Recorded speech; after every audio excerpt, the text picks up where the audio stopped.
सो दोस्तों ये ट्राइकॉब का ECG मशीन है। ये जो मशीन है ये 3 चैनल 12 लीड मशीन होता है और ये मशीन का स्पेशलिटी ये है कि इस मशीन को कभी चार्ज करने की ज़रूरत नहीं है, इसको कोई इलेक्ट्रिसिटी प्लग की ज़रूरत नहीं है।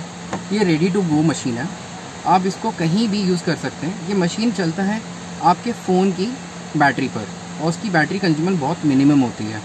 ठीक है, जैसे आपके जैसे मान लीजिए मशीन का यूज़ नहीं है तो आप इसको यहाँ से अनप्लग करके निकाल दीजिए और ये मशीन आप अपना फ़ोन अपने जेब में रख सकते हैं और मशीन आपको कहीं भी रख सकते हैं। जब भी आपके पास पेशेंट आएगा आप 10 दिन के बाद 15 दिन के बाद इसको चार्ज करने की ज़रूरत नहीं है, कुछ नहीं। जैसे ही पेशेंट आता है आप इसमें ये फ़ोन लगाइए अपना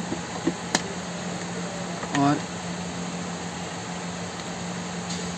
इस मशीन को ऑन करिए, ऑटोमेटिकली आपके फ़ोन पर यह एप्लीकेशन ओपन हो जाता है। पहले इस एप्लीकेशन को डाउनलोड करना होता है। इस एप्लीकेशन का नाम है vCardia बाय ट्राइकॉब। ठीक है, और ये मशीन के बाद ये लगाने के बाद से हमें इसमें ये केबल लगाना होता है। ये केबल जो है ये हमारा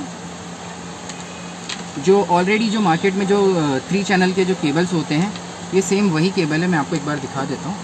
ठीक है, इसका जो ECG करने का तरीका है ये पूरा ही कन्वेंशनल जो हम लोग ट्रेडिशनली कर रहे हैं ये उसी तरह से है। ठीक है, इसमें ECG निकालने के बाद से इसमें एक डेमो मैं आपको दिखाता हूँ। जैसे हम अब ये जैसे मान लीजिए ये पेशेंट को कनेक्ट हो चुका है तो पहले हम क्या करते हैं, पेशेंट का डिटेल लेते हैं। पेशेंट डिटेल में हम क्या लेंगे, जैसे एक ID नंबर होता है। हर एक पेशेंट का हम लोग का एक डिफरेंट एक पैटर्न का ID बनाना पड़ता है। जैसे 1 2 मैंने एक पेशेंट ID डाल दिया, पेशेंट का नाम डाल दिया, ओके, कुछ नाम डाल दिया मैंने, पेशेंट की एज डाल दी और जेंडर। नाम, एज, जेंडर ये 3 चीज़ें इंपॉर्टेंट होती है। उसके बाद से मैंने इसे कंटिन्यू कर दिया। ठीक है, अब ये होने के बाद से हमको यहाँ पे ECG की ग्राफ दिख रही है, रीडिंग्स दिख रही है। हम यहाँ पे इसे बटन प्रेस कर देंगे और ये मशीन का ECG कैच करना शुरू कर देगा। 10 सेकेंड ECG कैच कर रहा है ये।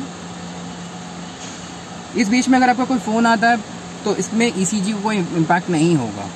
ठीक है, अगर आपको लगता है ECG बराबर है, आप कंटिन्यू करना चाहते हैं तो कंटिन्यू कर सकते हैं। अगर आपको लगता है कुछ गड़बड़ है तो आप रीटेक में जा सकते हैं, तो ये काउंट नहीं होगा। तो आप कंटिन्यू करते हैं तो ये ECG जो है ये यहाँ से सेंड हो गई, मतलब ये आपके फ़ोन से निकल कर चली गई ट्राइकॉब के हब में, जहाँ पे डॉक्टर्स फिजिकली बैठे हैं और इसे रिपोर्ट कर रहे हैं आपकी रिपोर्ट को, आपकी ECG को। अब ये पेशेंट की ECG डायग्नोसिस अभी आप यहाँ देख रहे हैं पेंडिंग है। आप इसको अभी इसी कंडीशन में निकाल सकते हैं, कोई प्रॉब्लम नहीं होगा। और जैसे ही आपको ये रिपोर्ट आती है, ठीक है, ये रिपोर्ट आती है आपको, जैसे ही आपको यहाँ पे उसकी रिपोर्ट आ जाएगी। इस रिपोर्ट का आने का टाइम जो है ये इसका जो टर्न अराउंड टाइम है वो बिटवीन 5 to 10 मिनट्स है। तो 2 मिनट हो सकता है हमें यहाँ रुकना पड़ेगा क्योंकि ये डॉक्टर्स यहाँ पर रिपोर्ट चेक करके आपको रिपोर्ट करेंगे। ठीक है, तो गाइस जैसे मैंने आपको बताया यहाँ पे रिपोर्ट आपकी आ जाएगी।